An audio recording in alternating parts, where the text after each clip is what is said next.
দেশের সরকারি কর্মকর্তা কর্মচারীদের জন্য বিশাল সুখবর আসছে। এবার নতুন বেতন কাঠামো নিয়ে কাজ করছে সরকার। এর মধ্যে পে কমিশন গঠন, সভা আয়োজন আর ব্যয় বিশ্লেষণের মতো প্রক্রিয়া শুরু হয়েছে। সবশেষ আলোচনায় উঠে এসেছে অন্তর্বর্তীকালীন সময়েই বেতন কাঠামো বাস্তবায়নের পরিকল্পনা করছে সরকার। অর্থ উপদেষ্টা ডক্টর সালেহ উদ্দিন আহমেদ জানিয়েছেন, সরকারি কর্মকর্তা কর্মচারীদের জন্য নতুন বেতন কাঠামো অন্তর্বর্তী সরকারের মেয়াদে গেজেট আকারে কার্যকর করা হবে। এজন্য চলতি অর্থবছরের সংশোধিত বাজেটে প্রয়োজনীয় বরাদ্দ রাখা হবে।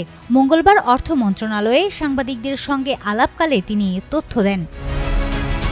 এ পর্যায়ে কমিশনের একজন সদস্য আভাস দেন, বর্তমানে সর্বোচ্চ ও সর্বনিম্ন বেতনের অনুপাত 10:1, যা নতুন কাঠামোতেও 8:1 থেকে 10:1 মধ্যে থাকবে।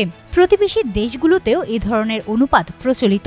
ফলে বিদ্যমান 20টি গ্রেড থেকে গ্রেডের সংখ্যা যদি কমানোও হয়, তারপরেও সর্বোচ্চ ও সর্বনিম্ন বেতনের ক্ষেত্রে একই অনুপাত বহাল রাখার সুপারিশ করবে কমিশন।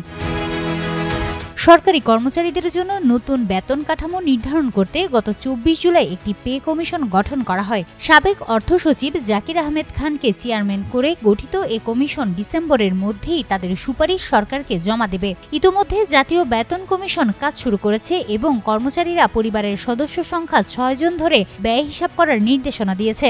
কমিশনের প্রথম সভা হয় 29 সেপ্টেম্বর, যেখানে সিদ্ধান্ত হয় আগামী 6 মাসের মধ্যে সরকারের কাছে পূর্ণাঙ্গ সুপারিশ জমা দেওয়া হবে। এছাড়া কমিশন চিকিৎসা ও শিক্ষা ভাতা বাড়ানোরও প্রাথমিক সিদ্ধান্ত নিয়েছে। বর্তমানে একজন কর্মচারী মাসে 1500 টাকা চিকিৎসা ভাতা পান, যা চাকরির শুরু থেকে অবসর পর্যন্ত সমান থাকে। নতুন কাঠামোয় এ ভাতা বাড়ানোর পাশাপাশি অবসরোত্তর সুবিধাও যুক্ত করা হবে। একইভাবে সন্তানদের শিক্ষা ভাতাও বাড়ানোর সুপারিশ থাকবে। হিমাতুল জান্নাত, যুগান্তর নিউজ।